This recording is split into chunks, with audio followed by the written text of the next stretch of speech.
They say this mall is cursed. I didn't believe that. Not until I saw what happened here last year. 3 people died within 30 days. Official reports called them unrelated incidents. But something doesn't add up. And after spending hours investigating what really happened, I can't explain it any other way. Do you remember when shopping malls felt like the safest places in America? Where families gathered without fear, where you could spend an entire Saturday and feel completely normal. Well, some malls have histories that don't quite make sense. Patterns that official reports don't explain. Questions that never get answered. And this abandoned mall in the middle of America, this one has a timeline of events that still gives me chills. 3 people died here last year. 1 month. All the circumstances were different.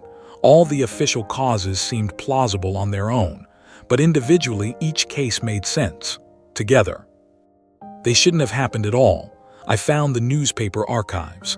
I talked to people who were here that month. I walked through the locations where it happened.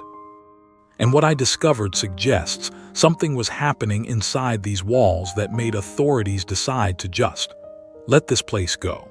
This mall opened in 1982 at the height of American mall culture. For 30 years it was thriving. Families came here. Kids grew up here. It was the center of this community's social life. But in 2012, things started changing. Foot traffic dropped. Stores closed one by one. By 2018, most anchor stores were gone. By 2020, the mall was barely open, but it stayed operational somehow. Why would a failing mall keep its doors open? That's the first question I couldn't answer. Then I found the timeline. March 15th last year, a woman in her late 50s collapsed in the food court. According to witnesses, she seemed fine. She was shopping. Then suddenly she couldn't breathe. Then she collapsed. Official reports said heart attack, but her family disputed it. They said she just had a complete physical. No heart problems. No warning signs. She was there for 30 minutes, then gone. And something changed in how people felt about being in that mall after that.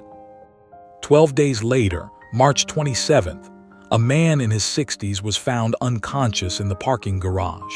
Official cause, stroke, but the security footage from that day is unclear.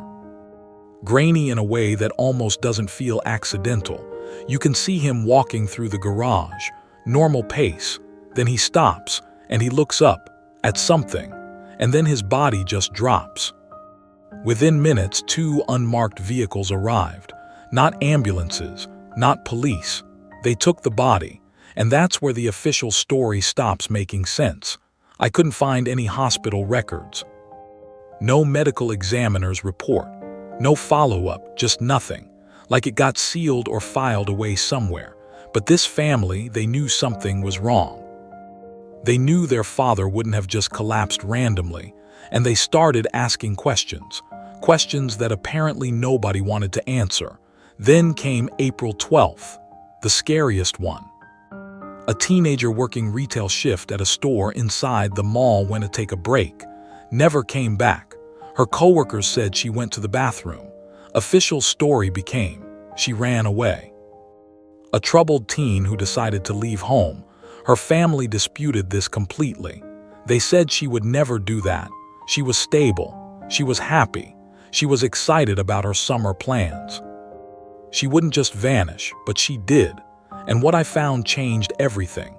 Inside a maintenance closet on the 2nd floor, I discovered a journal. The closet was dusty, unused.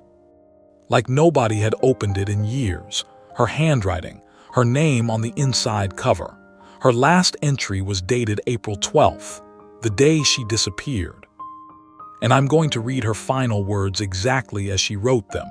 Something is wrong with this place. I can feel it. I can feel it watching. I don't know what's happening, but I don't think I'm leaving here today. That journal exists. I have it. Her family verified the handwriting. And that entry, that final entry, is the most chilling piece of evidence I have from this entire investigation. What happened next? The mall closed, not gradually, suddenly. Within days, the decision was made to shut it down completely, and it stayed empty ever since. No explanation, no public announcement about safety concerns, just abandoned. I don't know if this place is genuinely cursed. I don't know if there's a supernatural explanation, but I know 3 people died here in suspicious circumstances. I know those circumstances were never properly investigated together. I know families were left with more questions than answers. And I know this mall was deliberately abandoned in a way that suggests authorities believed something was wrong enough to just seal it up and move on. Places like this don't just disappear. They get forgotten, but the truth doesn't stay quiet. It exists in old newspaper clippings. It lives in family stories told in hushed voices. It echoes in empty corridors. So here's what I need from you. If you've ever been somewhere that felt wrong, not dangerous, just wrong, I want to hear about it. Comment below, share your story. Because if this mall isn't the only place with a dark history nobody talks about, we need to start talking about it. We need to demand answers. We need to stop accepting the official silence. This mall might be cursed, and the only way we find out why is if we refuse to let this story disappear.